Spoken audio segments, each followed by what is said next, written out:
Hello दोस्तों, आप सभी का स्वागत है इसके टेक्निकल क्लासेस में। तो चलिए दोस्तों, इससे पिछले क्लास में जो है लगभग 49 नंबर प्रश्न तक, ठीक है ना, सॉरी 50 नंबर प्रश्न तक जो है यानी कि जिक्र किए थे।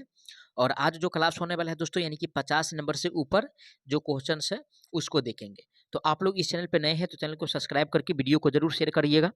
तो चलिए देखते हैं कि पीजीसीएल में जो प्रश्न पूछा था किस पैटर्न पे पूछा था, है ना, क्वेश्चंस का लेवल क्या था।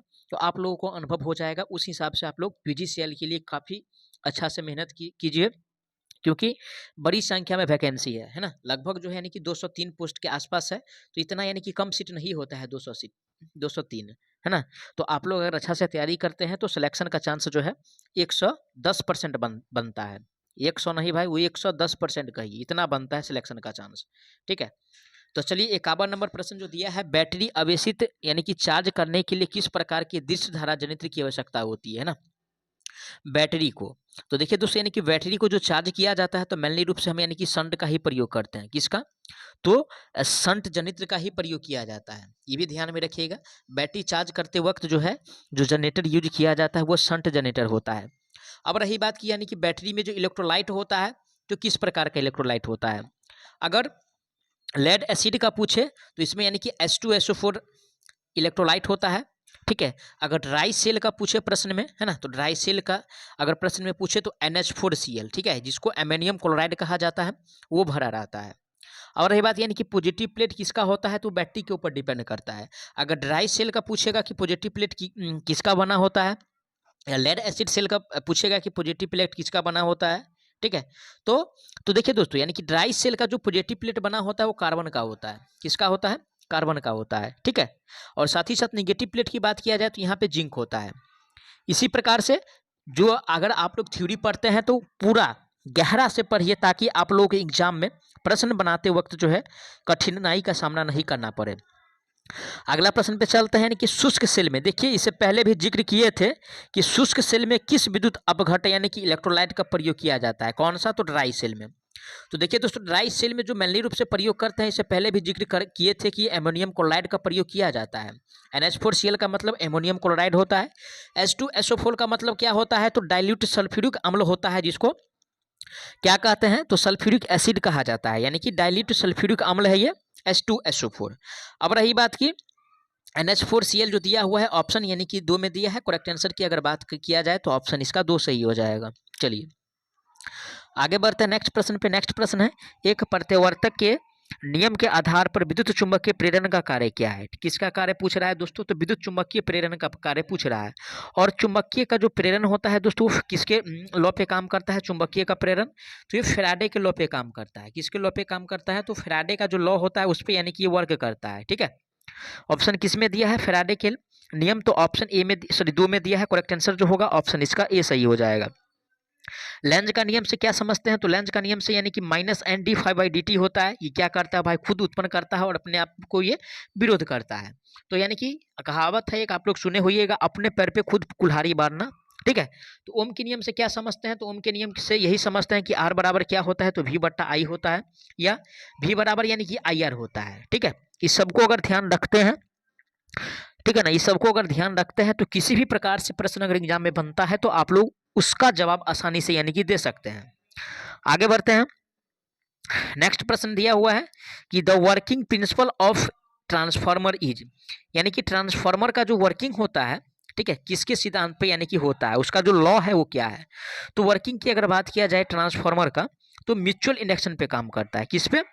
म्यूचुअल जो इंडक्शन होता है उस पे यानी कि काम करता है कौन, तो भाई ट्रांसफार्मर, ठीक है, म्यूचुअल इंडक्शन पे काम करता है। ऑप्शन किस में दिया है म्यूचुअल इंडक्शन, तो ऑप्शन 4 में दिया है। करेक्ट आंसर की बात किया जाए तो ऑप्शन इसका 4 सही हो जाएगा। चलिए फिर से अगला प्रश्न पे चलते हैं। अगला प्रश्न दिया है कि उपमार्ग परिवेष्टन यानी कि शंट वाइंडिंग का प्रतिरोध डैश होता है।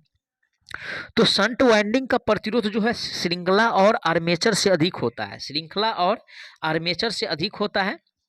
ऑप्शन 3 में है, करेक्ट आंसर जो होगा ऑप्शन इसका 3 सही हो जाएगा। अगला प्रश्न है, दृष्ट धारा मोटर में स्टार्टर द्वारा किया गया कार्य क्या है। यानी कि दृष्ट धारा मोटर जो होता है, यानी कि जो स्टार्टर उसमें लगा होता है, उसका मेनली रूप से यानी कि कार्य क्या है, किसका भाई, तो स्टार्टर का। है ना। यानी कि स्टार्टर जो है उसका यानी कि कार्य क्या है।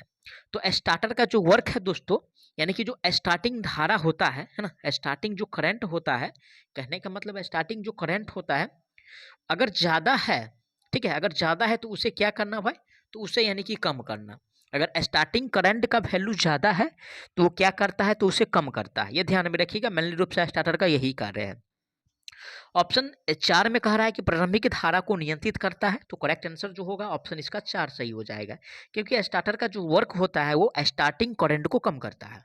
चलिए आगे बढ़ते हैं।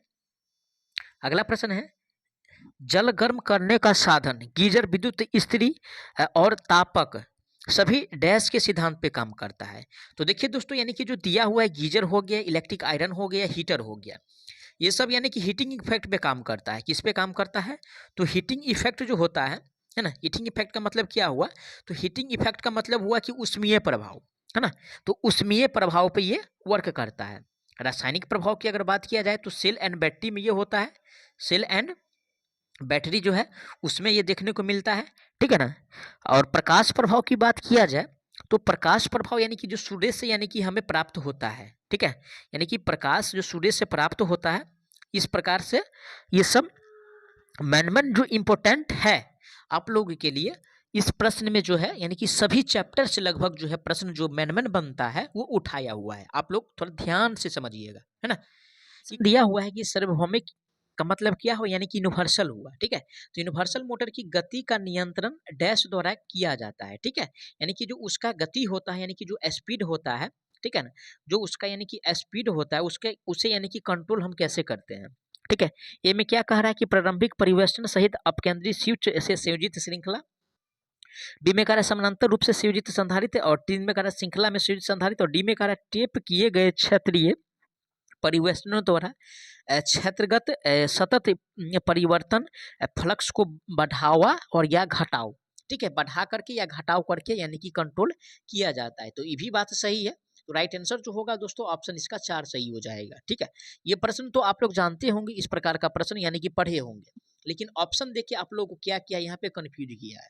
तो कंफ्यूज नहीं होना है, ठीक है। यहाँ पे देखिए क्षेत्रगत दिया हुआ है तो समझिए, आप लोग पढ़े होंगे या तो फील्ड वाइंडिंग, ठीक है, या आर्मेचर वाइंडिंग को अगर चेंज कर दिया जाएगा तो मोटर का दिशा क्या हो जाएगा, वो चेंज हो जाएगा, ठीक है। लेकिन वही प्रश्न को, ठीक है, वही क्वेश्चंस को उल्टा करके जो पूछा हुआ है और ऑप्शन बनाया हुआ है यहाँ पे, ठीक है। चलिए अगला प्रश्न है, which option represented the correct properties of a good insulator. यानी कि इंसुलेटर के बारे में पूछ रहा है, ये इंसुलेटर से प्रश्न है। ए में दिया है कि low dielectric strength and high resistance. तो डाइलेक्ट्रिक स्ट्रेंथ जो होता है दोस्तों वो हाई होता है, तो लेकिन यहाँ पे लो कह रहा है, इसलिए पहला ऑप्शन गलत हो गया। 2 में दिया है हाई डाई इलेक्ट्रिक स्ट्रेंथ होता है, साथ ही साथ एंड हाई रेसिस्टेंस भी होता है। तो इंसुलेटर में क्या होता है, high dielectric strength and high resistance, दोनों इसमें ये इसका जो गुण है ये दोनों प्रकार का इसमें यानी कि देखा गया है, ठीक है। अगला प्रश्न पे चलते हैं। अगला प्रश्न दिया है कि एक त्रिप्रवस्था धारावाही के एक संवाहक तार पर बैठी चिड़िया डैश है। तो कोई भी धारावाही अगर यानी कि तार है और उस पर जो चिड़िया यानी कि बैठता है तो वो सुरक्षित रहता है। क्या रहता है भाई, कि सुरक्षित रहता है, ठीक है ना, सुरक्षित रहता है। तो ऑप्शन 3 में जो दिया है सुरक्षित होती है, तो करेक्ट आंसर जो होगा ऑप्शन इसका 3 सही हो जाएगा। आगे बढ़ते हैं। अगला प्रश्न है कि electrical measuring instruments are divided in 3 main part normally.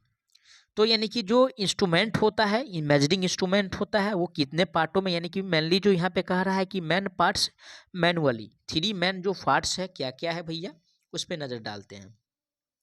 तो ए में जो कह रहा है कि डिफ्लेक्टिंग टाइप है, उसके साथ साथ यानी कि रिकॉर्डिंग टाइप है, और यानी कि ये क्या है, इंटीग्रेटिंग टाइप है।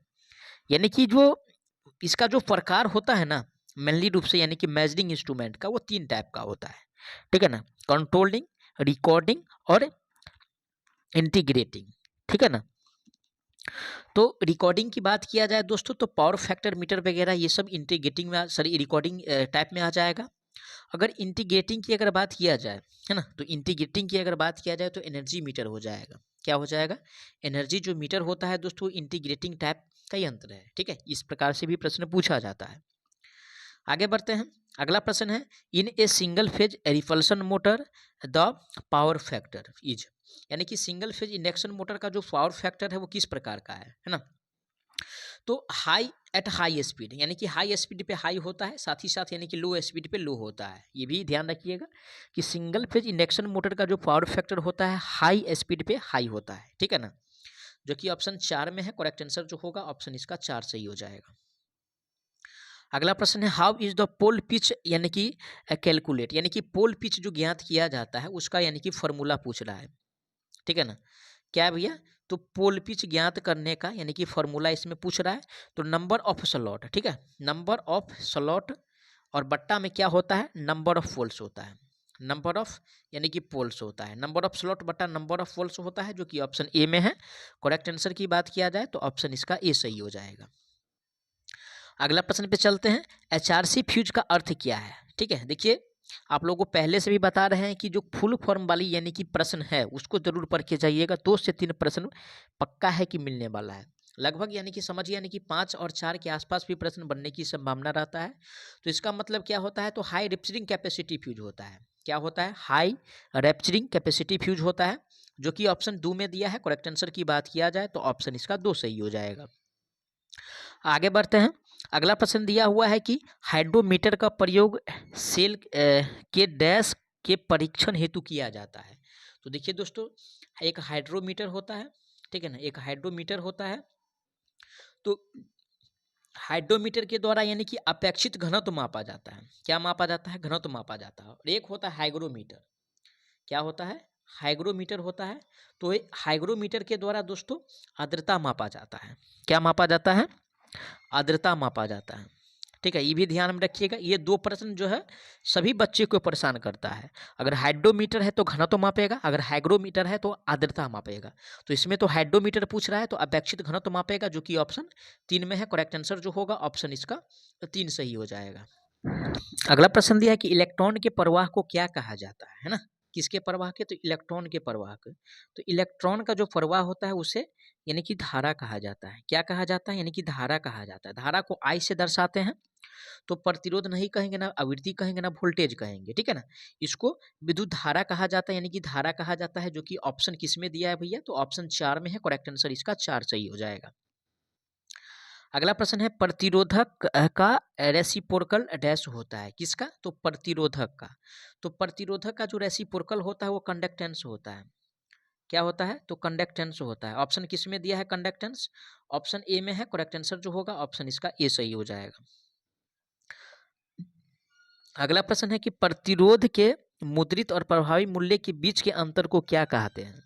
तो दोस्तों इसको यानी कि सहनशीलता कहा जाता है। क्या कहा जाता है? सहनशीलता कहा जाता है। ऑप्शन किस में दिया है सहनशीलता? तो ऑप्शन 2 में है। करेक्ट आंसर जो होगा ऑप्शन इसका 2 सही हो जाएगा। अगला प्रश्न दिया हुआ है, किसी भी दृष्ट धारा डीसी मशीन की सक्रियकारी कुंडलियों का परिवेष्टन किया जाता है। तो इसका जो परिवेष्टन किया जाता है किस पे करते हैं? तो जो पोल होता है ना, पोल के यानी कि चारों ओर, पोल के चारों ओर किया जाता है। ऑप्शन 2 में दिया है पोल के चारों ओर यानी कि ध्रुव के चारों ओर। तो करेक्ट आंसर इसका 2 सही हो जाएगा। तो आज दोस्तों 70 प्रश्न तक देखेंगे। जो प्रश्न यानी कि बच रहा है नेक्स्ट क्लास में आप लोगों के बीच सारा प्रश्न को जिक्र करेंगे। तो आप लोग वीडियो को ज़्यादा से ज़्यादा ज़रूर शेयर कीजिएगा। चैनल पे नए हैं तो चैनल को सब्सक्राइब जरूर कीजिएगा।